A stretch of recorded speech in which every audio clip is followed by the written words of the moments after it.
Thank you. It's an honor to be here with you this afternoon. Rural community colleges are doing their best to use technology innovation, partnerships, and creativity to address the healthcare worker shortages that exist across America. The numbers of nursing and other types of allied healthcare personnel that are going to be needed in rural America are staggering. These numbers here are presented just for the state of Oklahoma, but these numbers will mirror many states across the United States.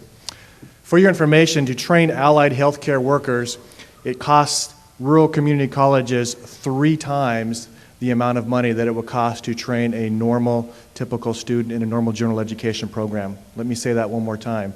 An allied healthcare worker training program typically costs a college 3 times the amount of money that it would cost a typical non-allied healthcare program. Reimbursement rates are the same for all students.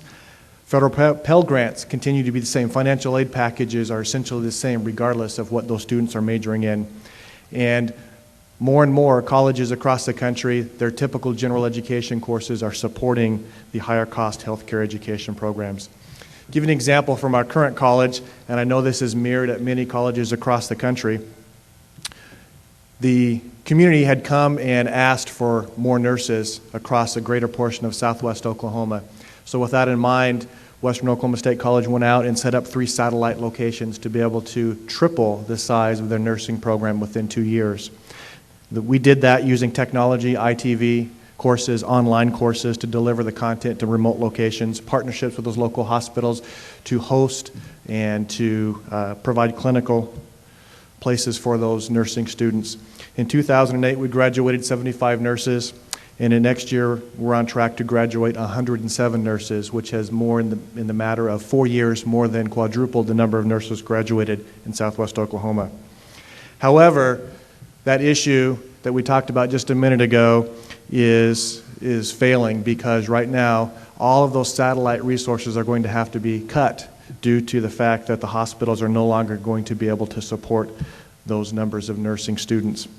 Without changes to the way that high-cost allied healthcare programs are reimbursed, the rural communities aren't going to have sufficient numbers of healthcare workers staffing their hospitals and clinics.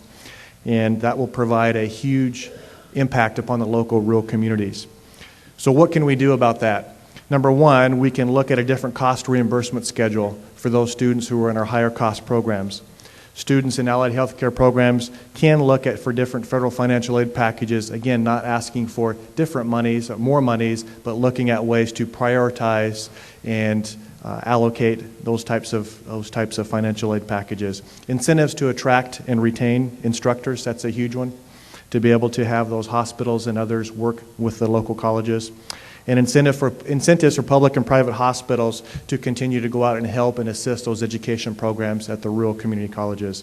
Really, without action, the rural communities who are right now struggling to staff their hospitals and clinics with allied healthcare providers are going to continue to see that continue to dwindle. Right now, it is a crisis situation for many communities.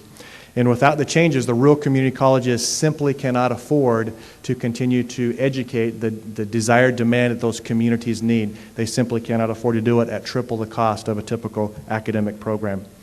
So without action, we're going to continue to see a problem with staffing, with allied healthcare professionals in the rural communities specifically, and that will have a severe impact on the way that healthcare services are already offered to a population that doesn't have adequate healthcare services currently in rural America.